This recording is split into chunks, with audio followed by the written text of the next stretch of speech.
Well,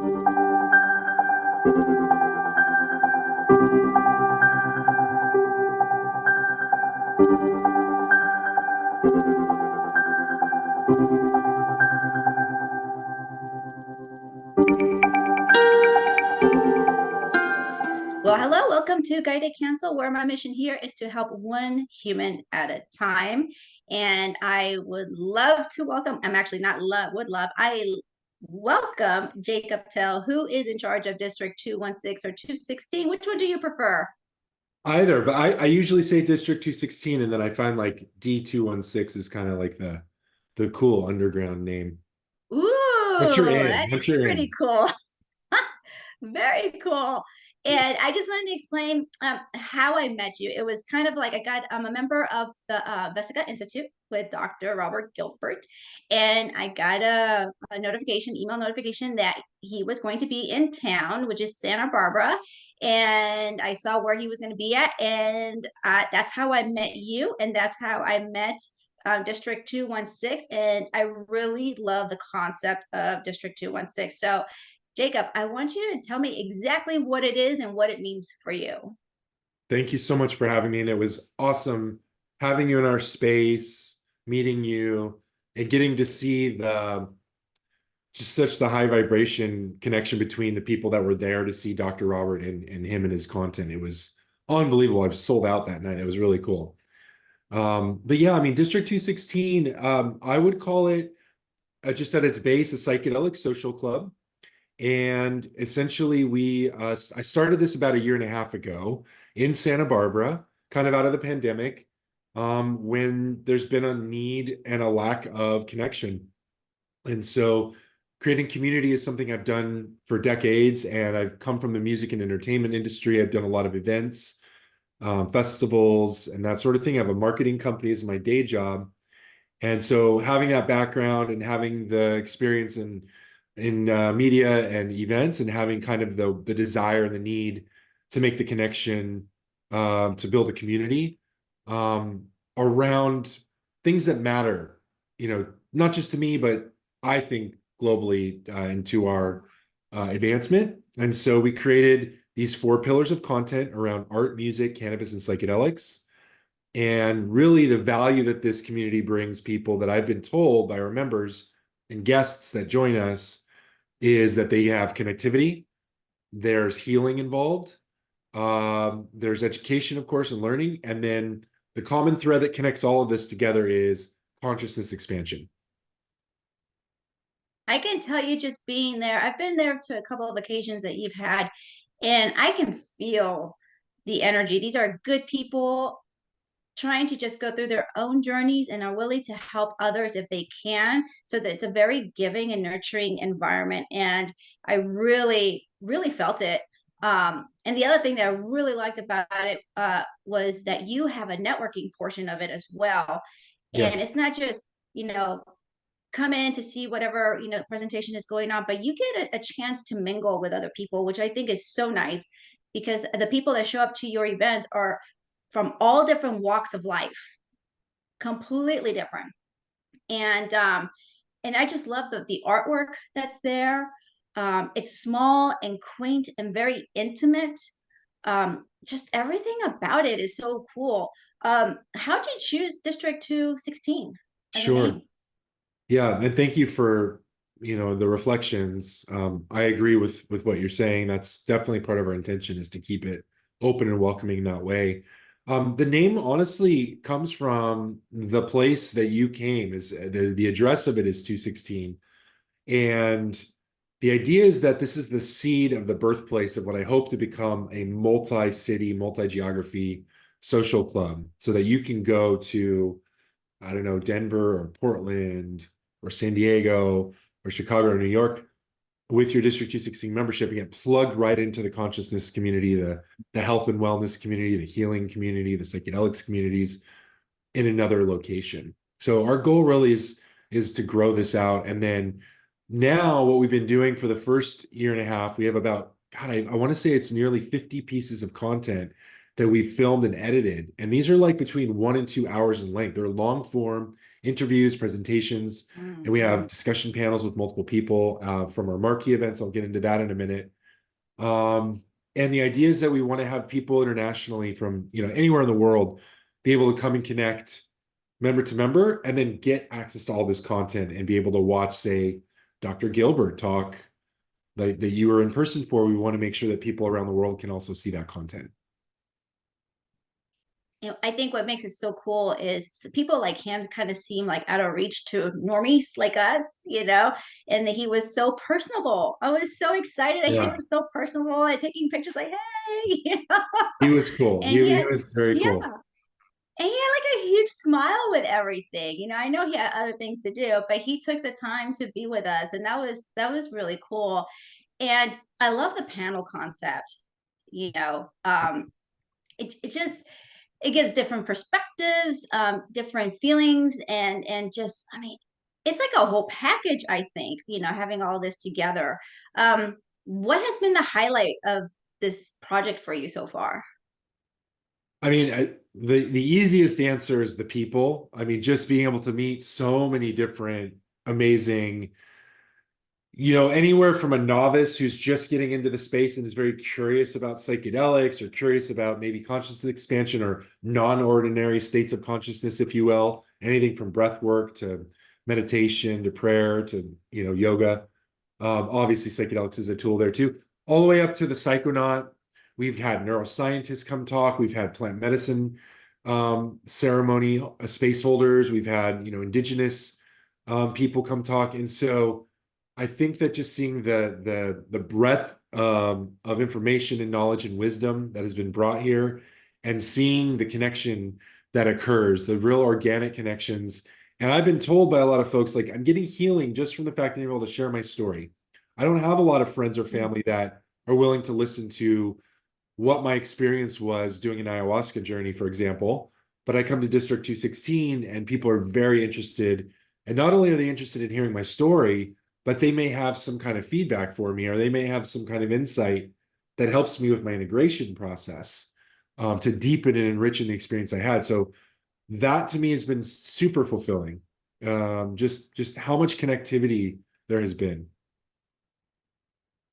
You brought up a good point, and it actually segues right into why psychedelics. I don't think it's your main focus, but there's a lot of help in that area, a lot of resources that you can provide It's a for the big focus. psychedelics part. It is a very large focus of ours, but all the other things I've mentioned around it are tangentially related, right? I mean, this isn't just psychedelics.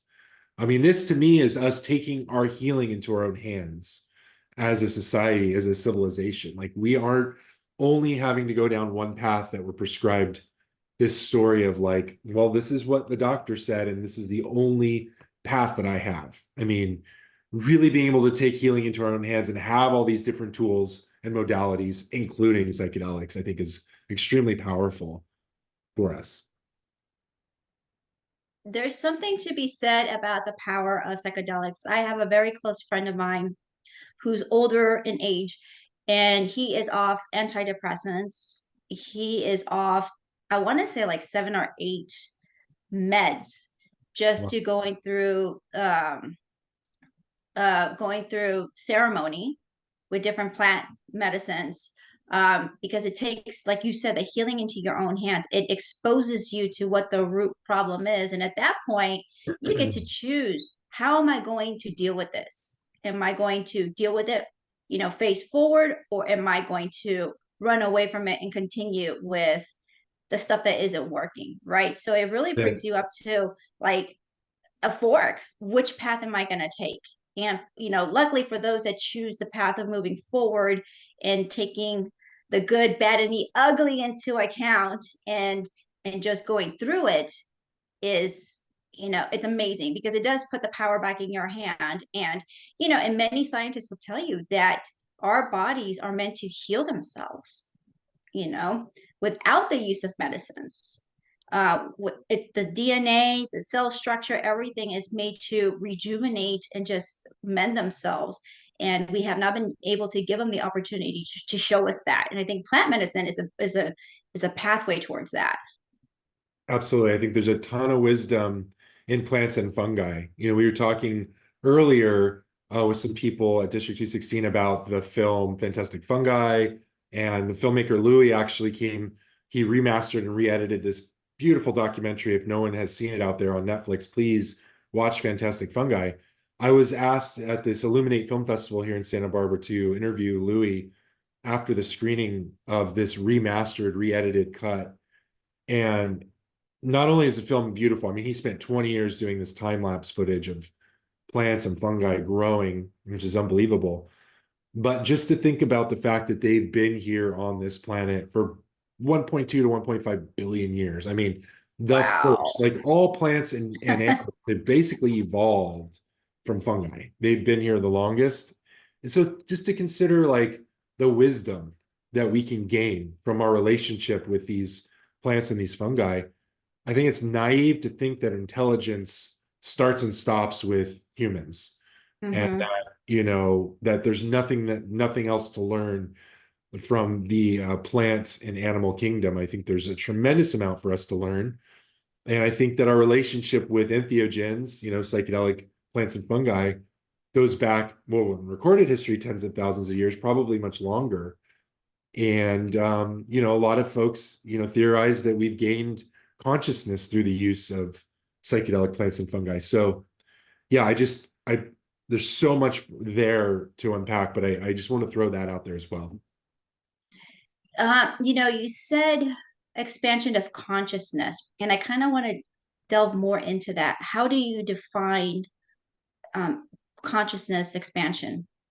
Such a great question. It's funny, at the end of our interviews, we have this change your lens series, is what we call our interviews, and we have this change your lens series of questions, rapid fire, that we typically will ask people getting interviewed here at District 216. And one of the questions is like, what is consciousness? Like, so I've gotten to hear dozens and dozens and dozens of, some very educated and some not, but people's, interpretation of what that means. I think for me, I'll start with the basic awareness of being aware. Like the fact that we are aware that we're aware, that we can think, that we have a thinking, knowing mind, that we're connected to this greater universe, and that we have awareness about it and we can reflect upon it and our place within it.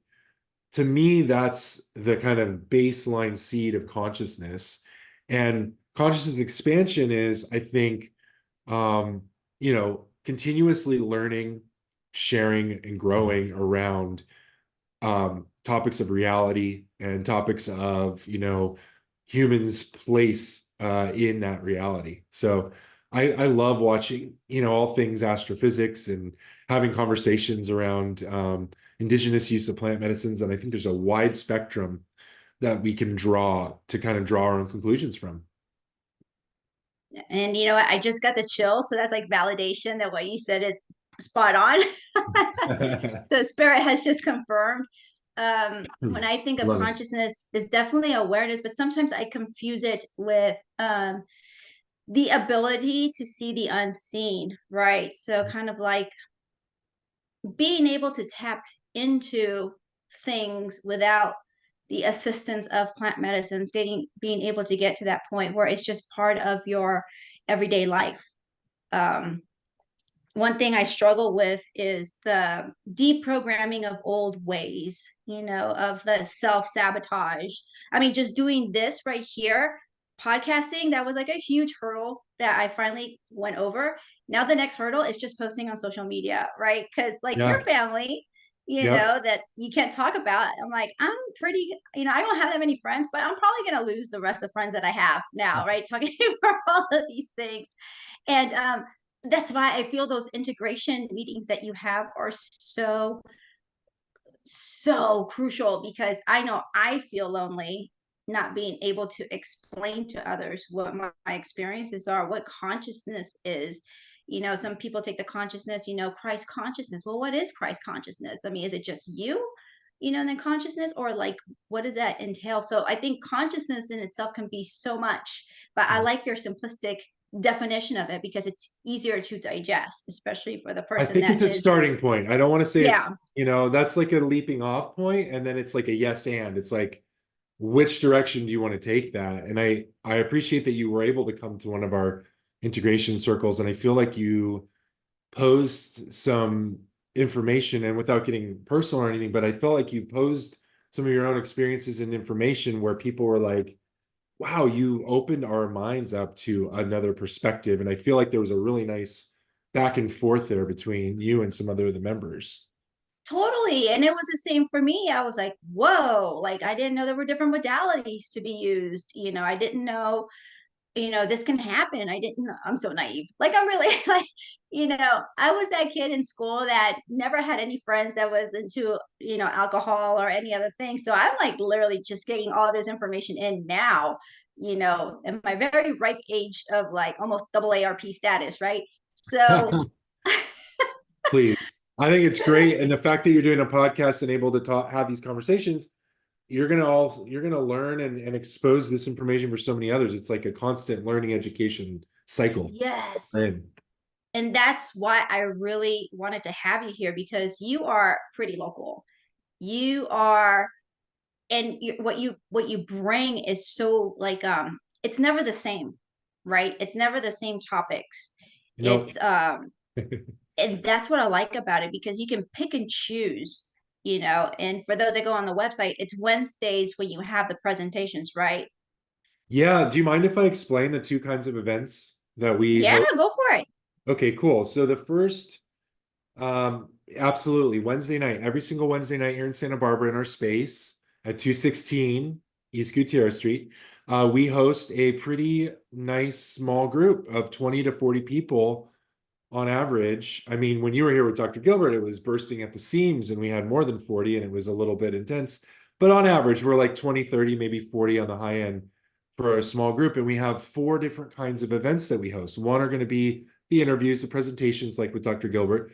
Then we're going to have a roundtable conversation. You got to experience that as well with the integration circle. Then we're going to do documentary film screenings once in a while, and then also workshops, interactive hands-on workshops. And so you said networking. That's exactly it. We wanted to create a format where there's some networking on the front end and then the event. And then maybe a little more networking on the back end if people choose to linger and chat. And so that's our Wednesday night formats. Guests are welcome to come and buy a ticket, a guest ticket, and members are free. They are able to come with their membership. Second type of event, we call it our Marquee event. These are much larger. We turn our entire parking lot into a venue. I hope you can come to, I think the next one you're not able to, but I hope you can come to the one after that. Our next one's May the 18th. We're doing it on music and psychedelics. And the way that these events work is they're two-part. We do the first part with chairs seated in the parking lot with a fireside chat, a discussion panel on a focused topic. Last time was PTSD, veterans, and psychedelics. This next one, like I said, sort of music and psychedelics at the intersection of healing and creativity. And then the second half of the event, we get rid of all the chairs and it turns into live music, networking, food, and we've got vendor booths throughout the space, and it's a good time. So definitely more of like part TED Talk, part conference, part live music party event. So it's a really great way to deepen the community and go pretty deep and wide on a topic. In this case, the next one being music and psychedelics. Oh, I don't think I've ever been to the hands-on one. What was the last one you had? The last one was earlier in January. It was the veterans and PTSD one. Last year, we did four of them. We had one. Our first one was on like neuroscience. It was like a VR headset integration in psychedelics. That was really cool. Dope. We did like a plant medicine, pretty great. Just people that were very much on the plant medicine spectrum in different ways, talking about different uses of plant medicines. And third, we did a Native American reciprocity, a benefit honoring panel, which is great, all about how we need to have reverence and respect for these compounds and these plants, and how we can have reciprocity with the indigenous populations in which they were used, so many years ago. And then we did our fourth one last year with sex and psychedelics, and we had a big portion on women's health as well, which is great. What? And you've had this going for like a year and a half now. What has been like the biggest breakthrough for you doing this? Wow.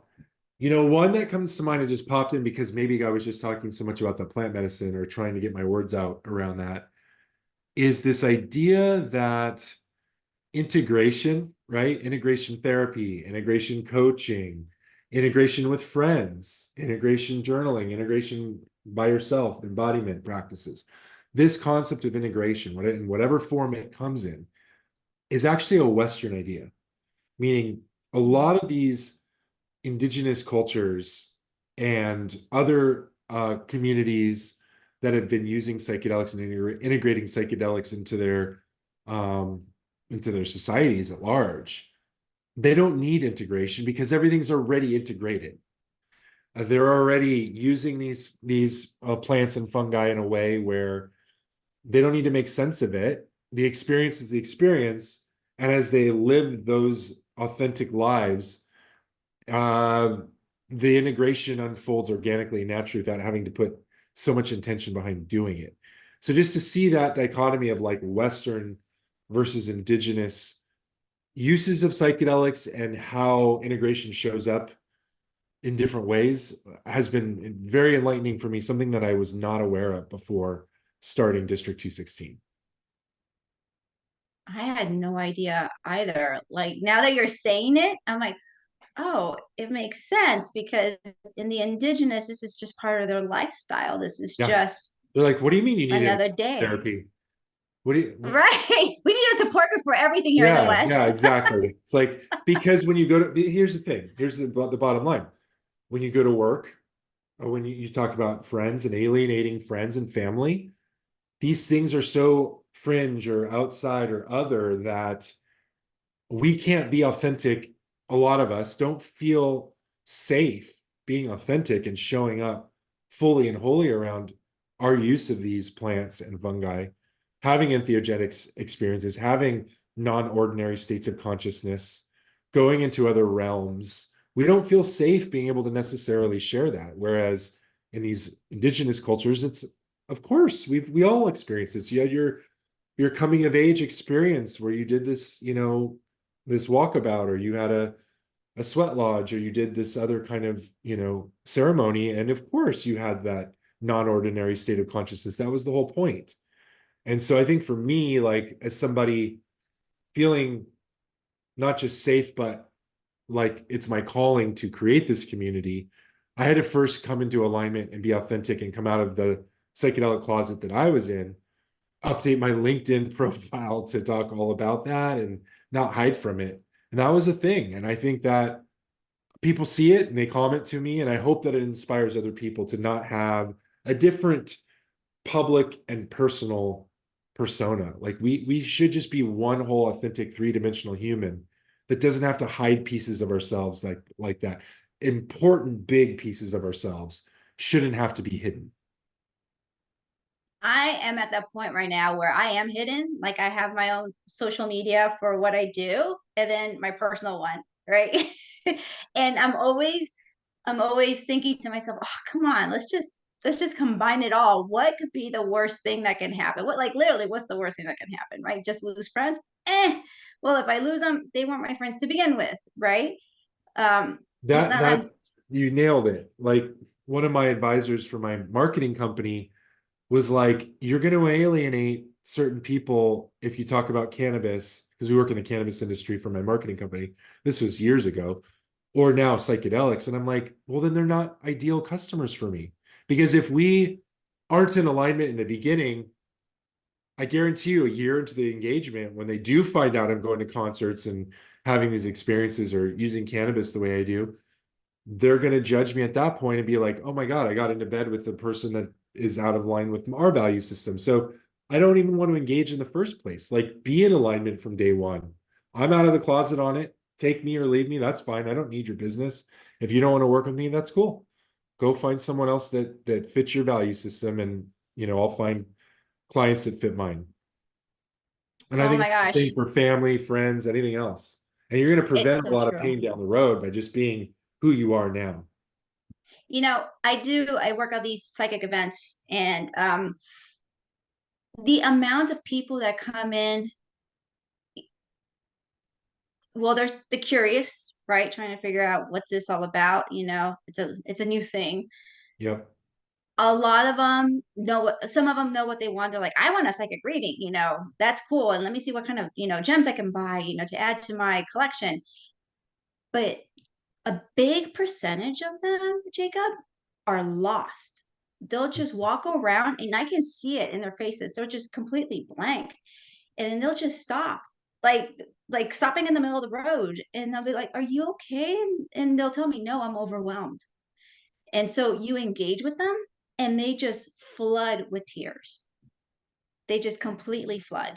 And I'm like, what's wrong? You're in the best place. There's no judgment. I mean, there's people dressed up as, gypsies, Totally. there's people dressed up as black witches, Yep. it's like you Yep. are in the best place ever to be comfortable and not feel judged. Um, but they're looking for something. They're Yeah. looking for someone. And when I start talking to them and I start saying, well, what exactly are you looking for? What do you need?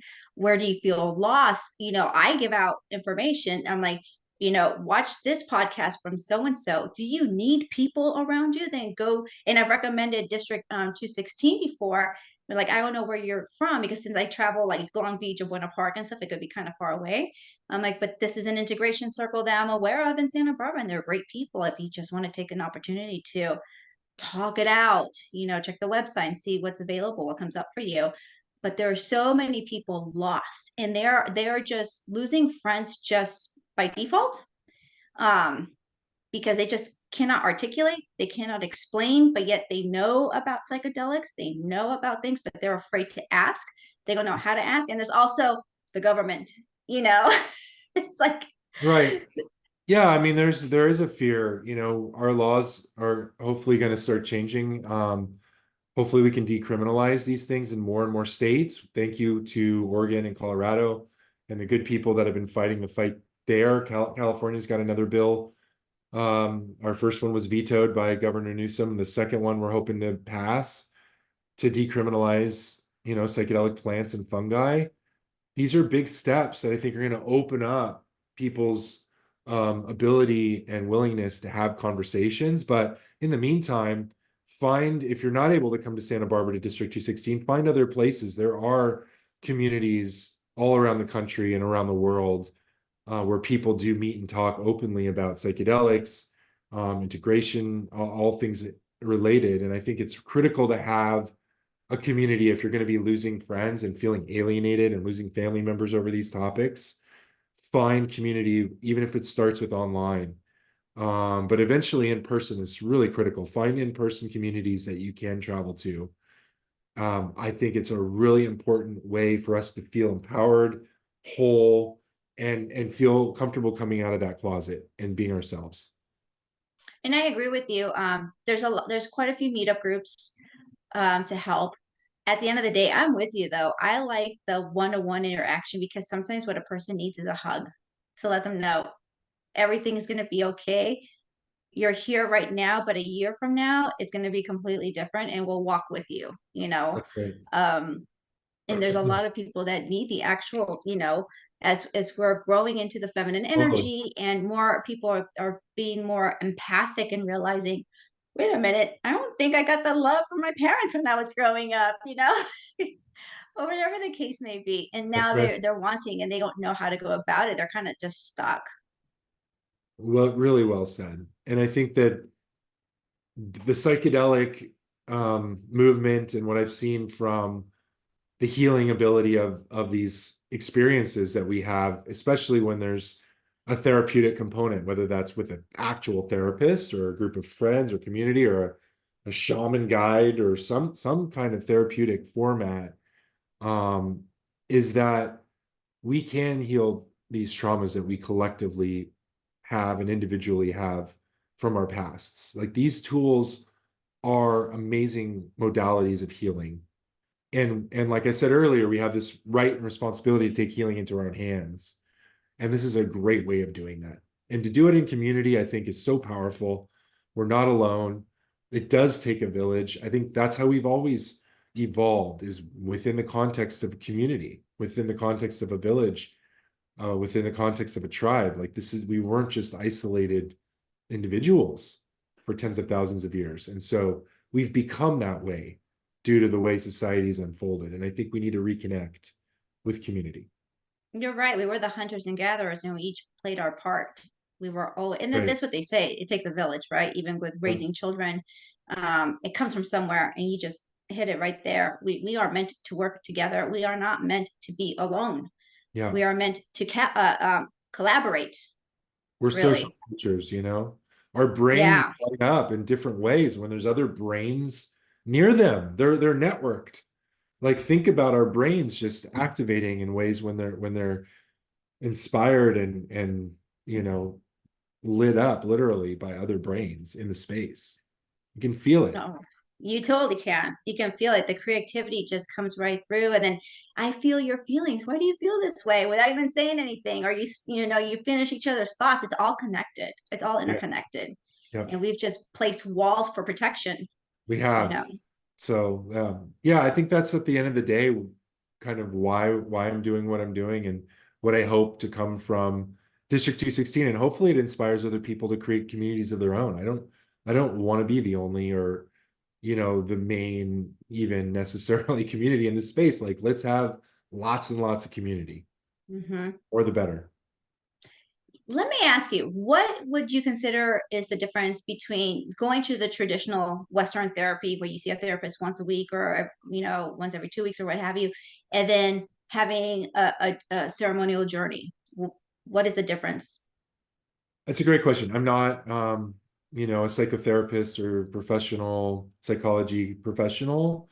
I've gone through a tremendous amount of therapy in my life, individually, couples, marriage, you name it. I've been through a lot, grief counseling.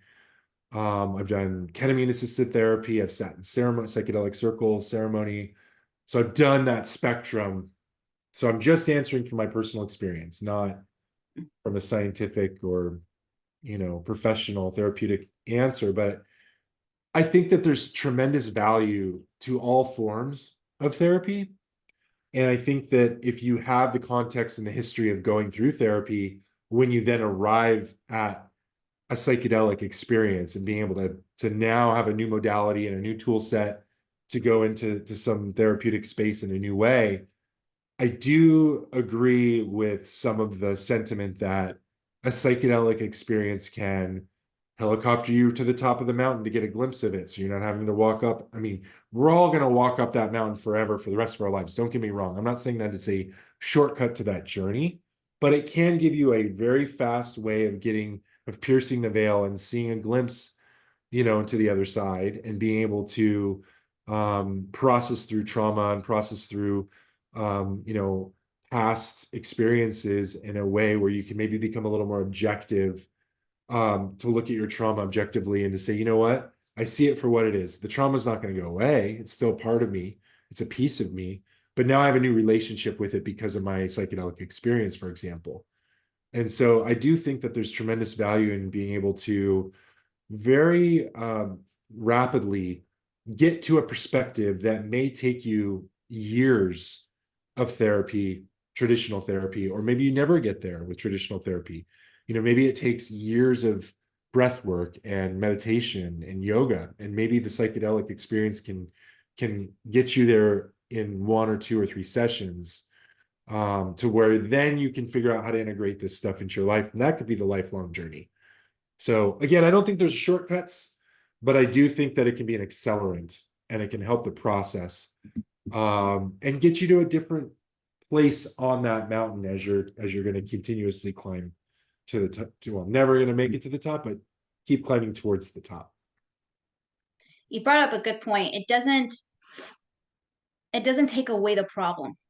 It just changes the perspective on it, on how you can look at it in a much more uh, coming from an angle of being more compassionate, understanding, and more positive.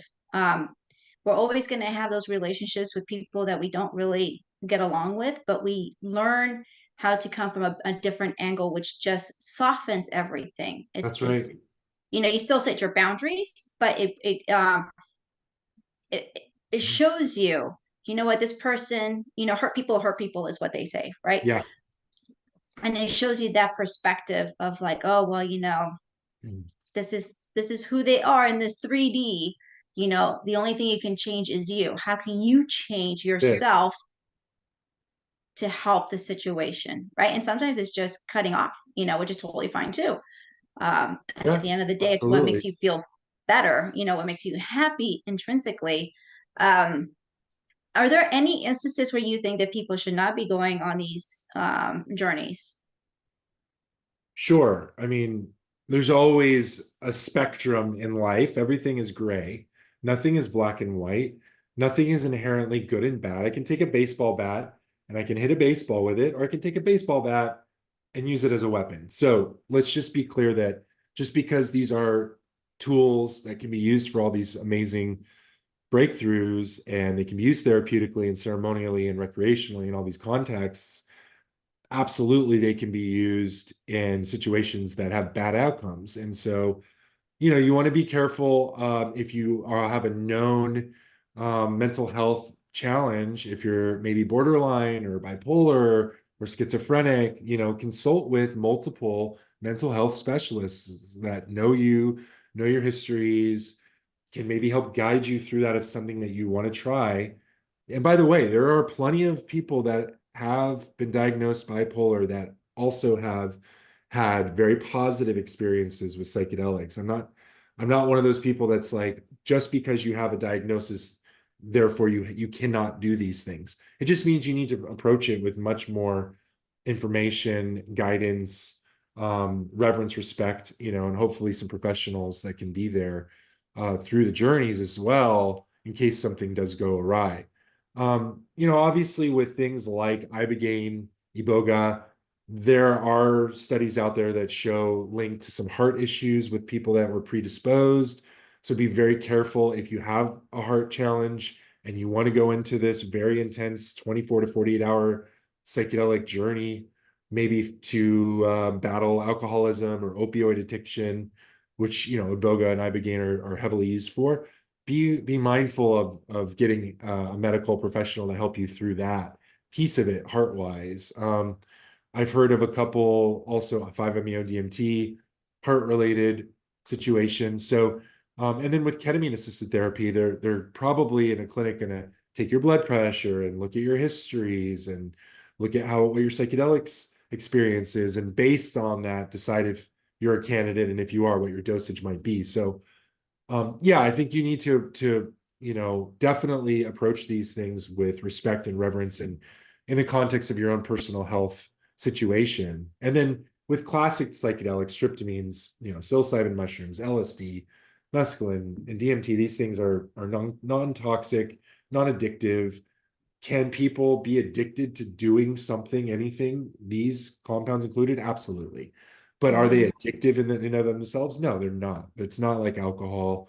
It's not like methamphetamines or opioids. So these things are traditionally used to help people off of those substances. So, you're looking at if you're a healthy, normal person and you're approaching a tryptamine experience, and your mental health is decent, you're probably not at much risk for doing those things. I am not a medical professional. I am not suggesting anyone do these things or condoning or condemning or any of that. I just am merely sharing from my personal experience.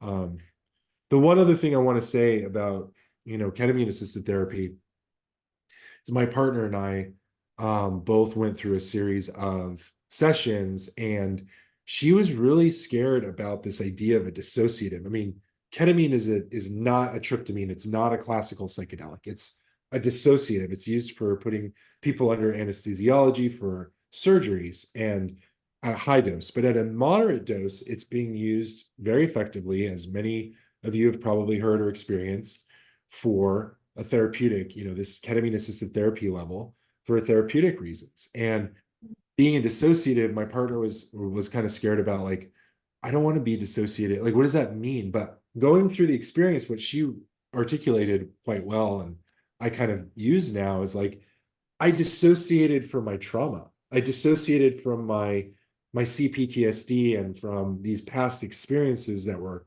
holding me back in a way to where I could look at them objectively see that they were there, know that they weren't going away, but just having a new relationship with them and being okay with that. And then moving on with my life and having these new neural pathways that form in relationship to the traumas that I experienced. So I think there's a lot of power in that. Wow, like I didn't know it was the first time I had heard of that when I went to your integration circle. And what I really appreciated was that the person that was there, she's a medical doctor who has experience with different types of integrations and was able to speak on it. So it was my first time ever listening to people's experience with ketamine. And thank you for that information. I didn't know exactly how it's used, but I knew it was beneficial, but I didn't know Yeah. to what extent. And so, are there any other modalities that are in a clinical facility that are done that way?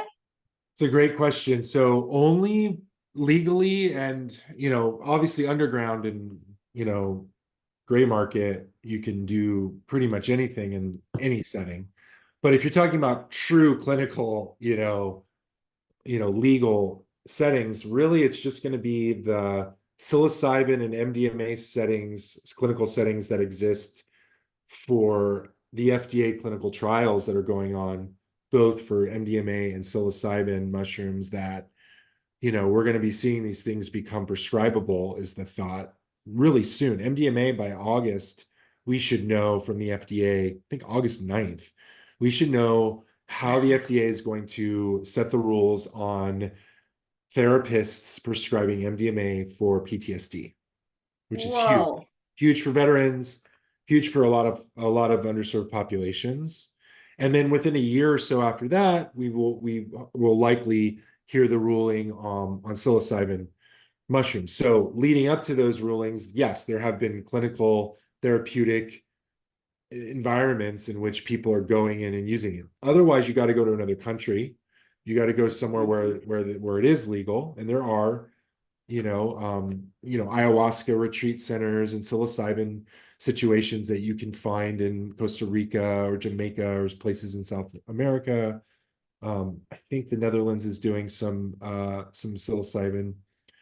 So anyways, yeah, there are some places in the world, but I hope to see more and more of it in the US as our laws shift and as we hopefully deschedule all these compounds and get them off of our Schedule One, no medical value list of drugs, which is just so ridiculous and based on fear from Richard Nixon's war on drugs back in the 70s. So the time has come for that to go away. We need these compounds descheduled and accessible safely for populations to use. No, I agree. I have seen and met people that,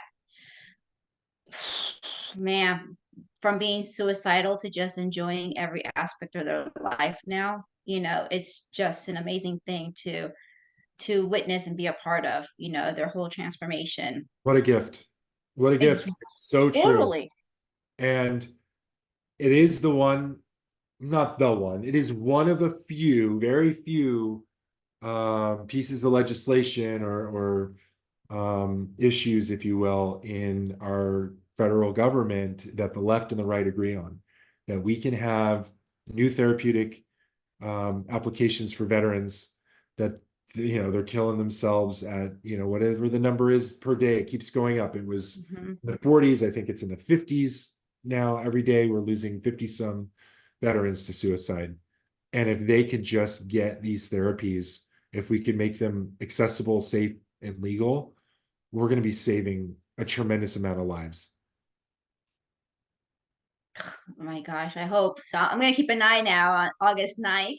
I didn't know that was Yeah, happening. yeah, yeah. We should hear from the FDA on MDMA therapy. And they're thinking it's probably going to look like something like two therapists to one patient in the room at a time, which helps prevent things like sexual misconduct and safety. Mhm. But it also increases the price because now you're paying for so many hours of therapist time for this. So you now are looking at like, can insurance subsidize this? And it's a lot of things to work on, but at least there's progress. And I hope to see this become more accessible and available for more people and for more things beyond just PTSD. I want to see couples counseling. I mean, couples therapy. This is what MDMA was developed and used for in the 70s and 80s before the federal government got its hands on it and made it Schedule 1 and outlawed it. This was being used by therapists for couples counseling, for letting humans connect in a way with themselves and each other that is just so much more powerful and effective under the use and the guidance of MDMA than without. So let's hope that it goes beyond just PTSD. And for those that don't know what MDMA is like the pure form of ecstasy and Molly. Is that correct? Correct. Yeah, those are the street names of it.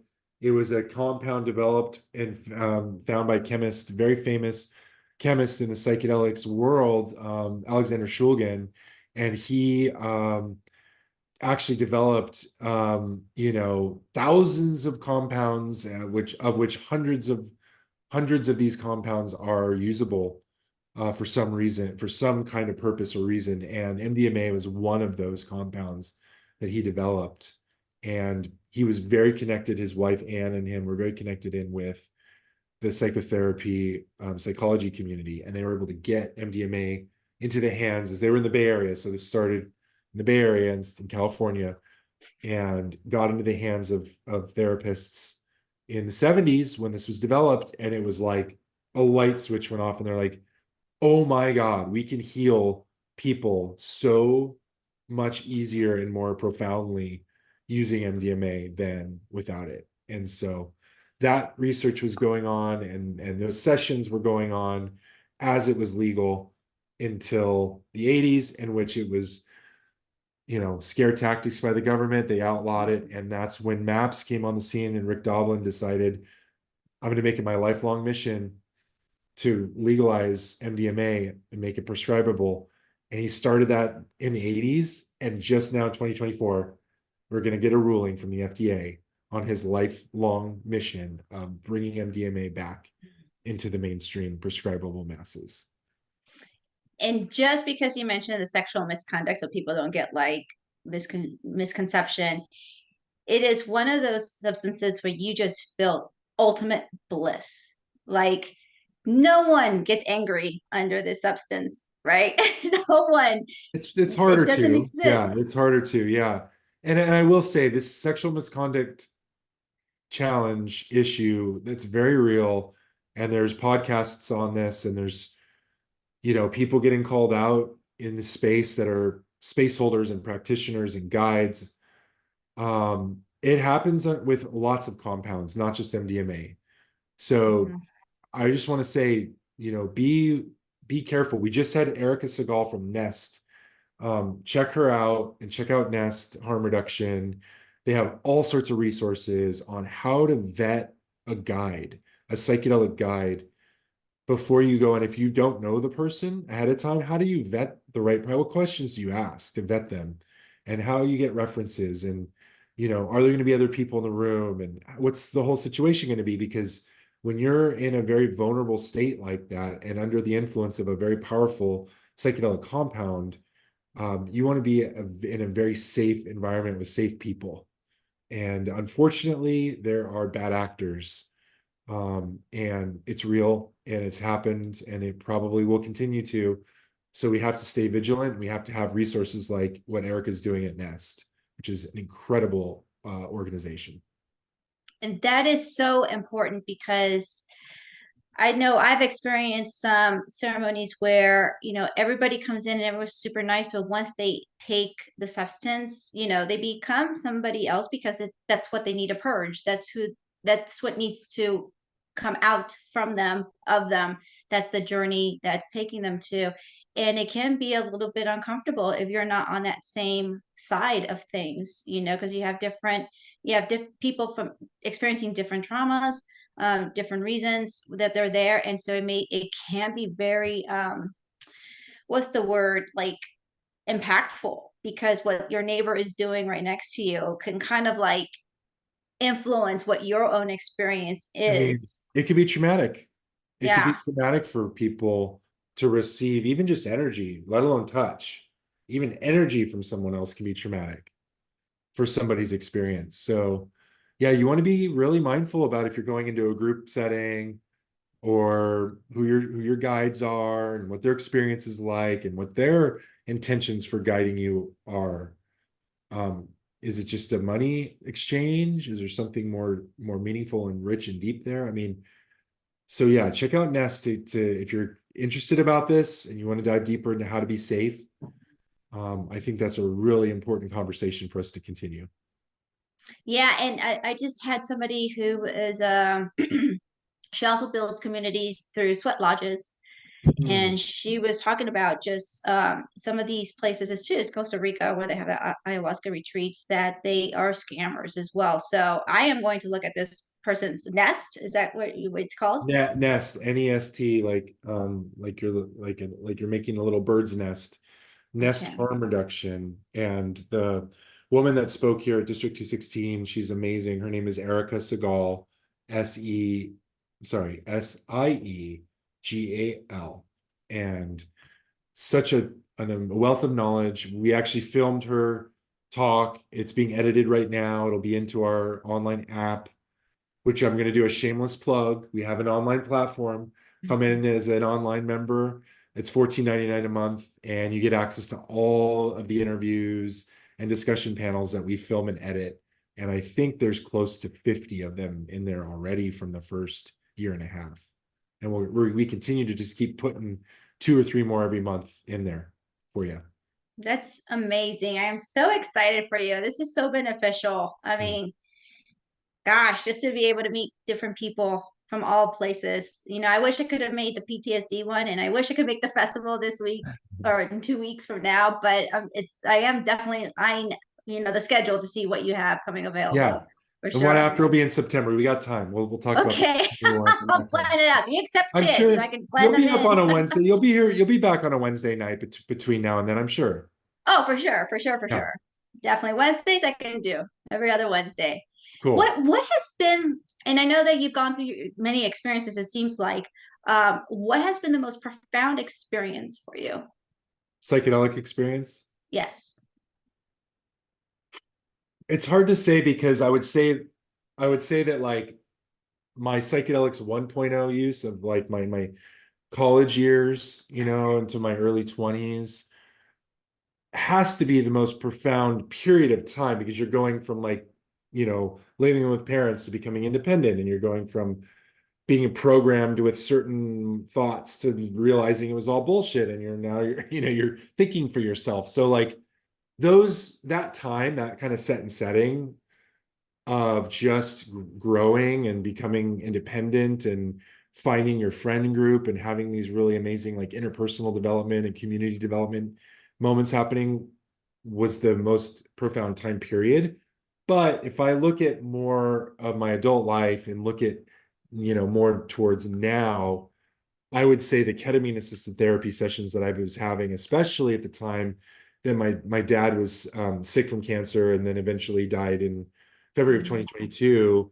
It was right around the time that I was starting ketamine assisted therapy, and it was extremely profound for the grieving process, for me, for my partner, us together, and just being okay with the cycles of life and death, and really truly feeling the oneness and the connectivity of us all, of all things, living or otherwise. And that kind of created comfort in my own mortality, in my own relationship with death and dying, in my relationship with, my loved ones who have passed on.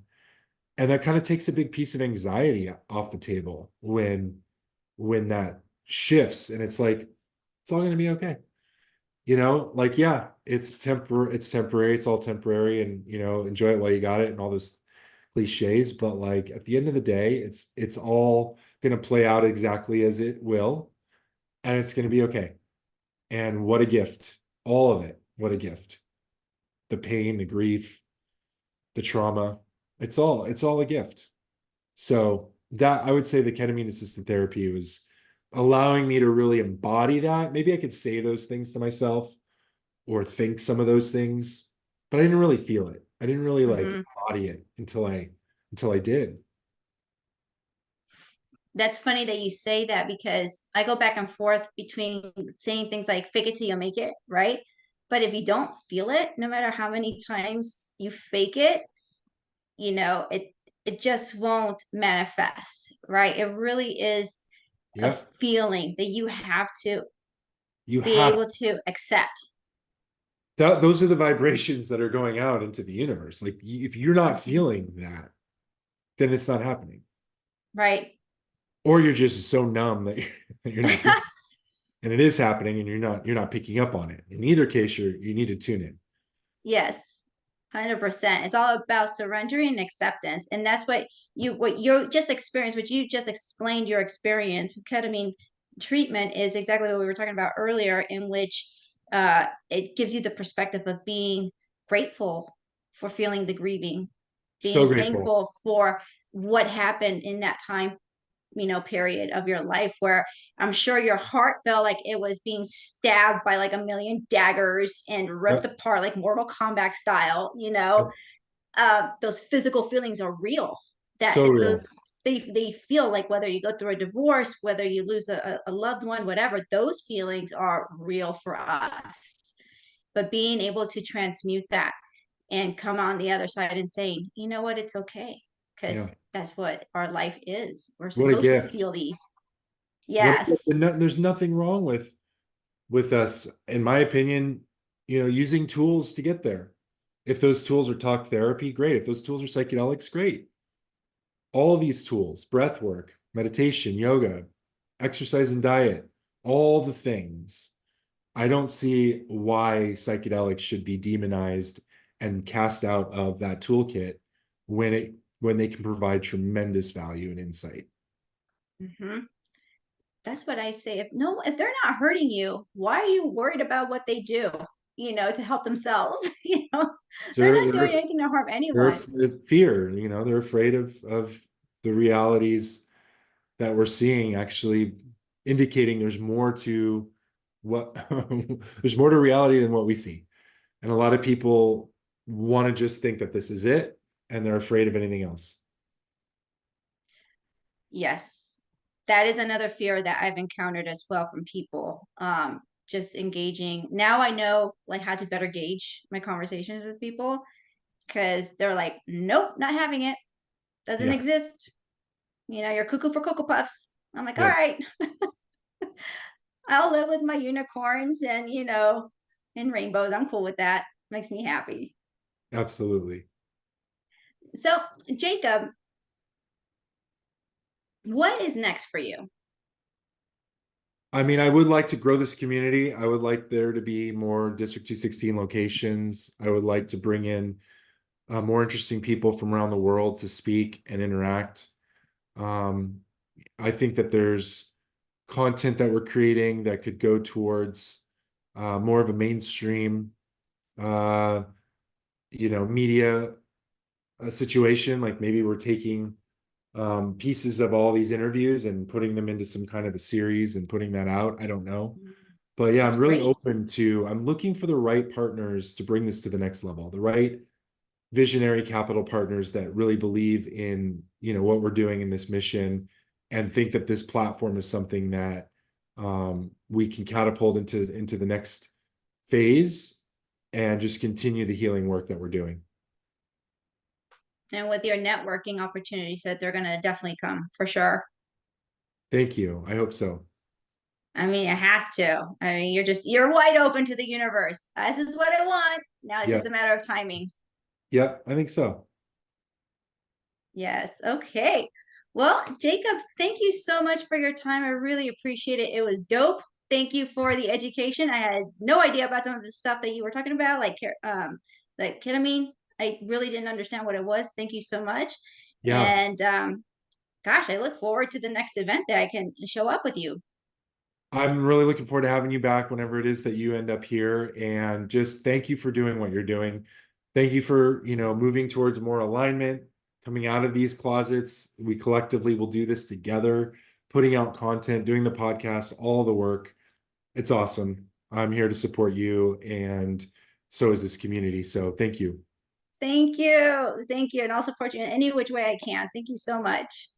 All right. See you Okay, soon. bye.